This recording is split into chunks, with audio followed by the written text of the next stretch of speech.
PajamaRich.com.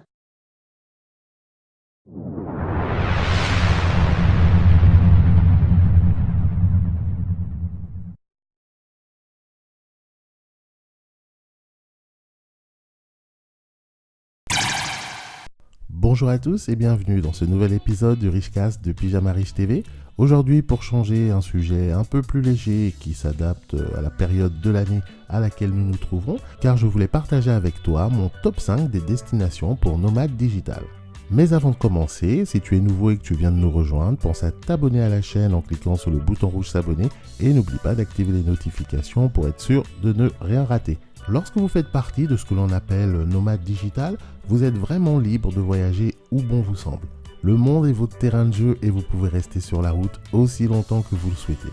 D'où le terme de nomade, jusqu'à ce que vous ayez saigné la terre de toutes les choses incroyables que vous souhaitez voir. Mais avec autant de choix, par où commencer ?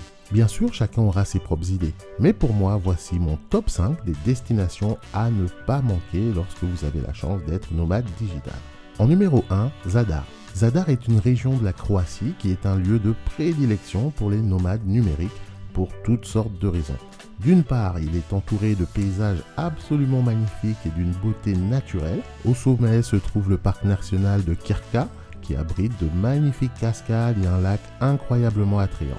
Il y a de superbes plages et le temps est fabuleux également.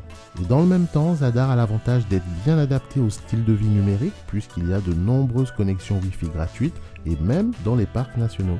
Et il y a aussi quelques bars et cafés formidables où vous pouvez vous asseoir et travailler. En numéro 2, Londres. Ce n'est pas parce que vous êtes nomade numérique ou digital qu'il faut absolument que tous les endroits que vous visitiez soient complètement exotiques et tropicales. Les villes peuvent être aussi fantastiques à visiter et en Europe, il y a de nombreuses villes à essayer. Londres est un choix particulièrement intelligent car elle compte de nombreux sites incroyables. Il y a beaucoup de culture, d'histoire et surtout une vie nocturne très animée. Il y a aussi beaucoup de bons endroits pour travailler, parmi lesquels, il y a tous les cafés classiques, il y a aussi des musées et la superbe British Library. Parmi les autres villes européennes à essayer, je citerai Rome, Berlin, Paris bien sûr, York, Oxford et plus encore. En numéro 3, la Thaïlande. Alors la Thaïlande, c'est le lieu de prédilection pour les routards, les nomades et tous les autres. Et c'est l'un des endroits classiques à découvrir lors de vos voyages. Les plages ressemblent à des cartes postales, les boissons alcoolisées ne sont vraiment pas chères et vous avez l'incroyable Moon Party qui est un must à voir au moins une fois dans sa vie. En numéro 4, Tokyo. Tokyo est un endroit incroyable où aller si vous voulez vous sentir comme un vrai poisson hors de l'eau. Et le fait de se dépayser, c'est un des points clés pour les personnes qui voyagent beaucoup. D'ailleurs, à Tokyo, vous y trouverez une tonne d'expériences incroyables et vous pourrez même essayer d'aller travailler dans le magnifique bar New York de Lost in Translation. Et enfin, on arrive en numéro 5, Radolfzell. Alors, je ne sais pas si je le prononce correctement parce que mon niveau d'allemand n'est pas encore tip-top, mais je voulais inclure dans cette liste, dans mon top des destinations, une destination qui n'est pas forcément souvent citée. Alors Radolfzell, c'est une petite ville allemande située à la frontière italienne et suisse. Cela signifie que vous pouvez aussi visiter ces deux pays. Et je recommande particulièrement les chutes du Rhin et mieux encore la belle Sisikon. Personnellement, je suis resté dans un chalet de montagne que j'avais pu trouver sur Airbnb.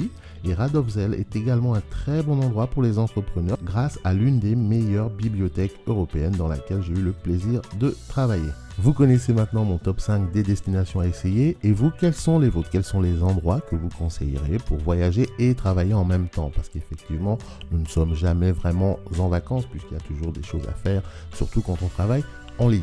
Donc n'hésitez pas à partager votre avis en commentaire, de donner vos conseils, vos listes de destinations et qu'on discute de tout cela ensemble.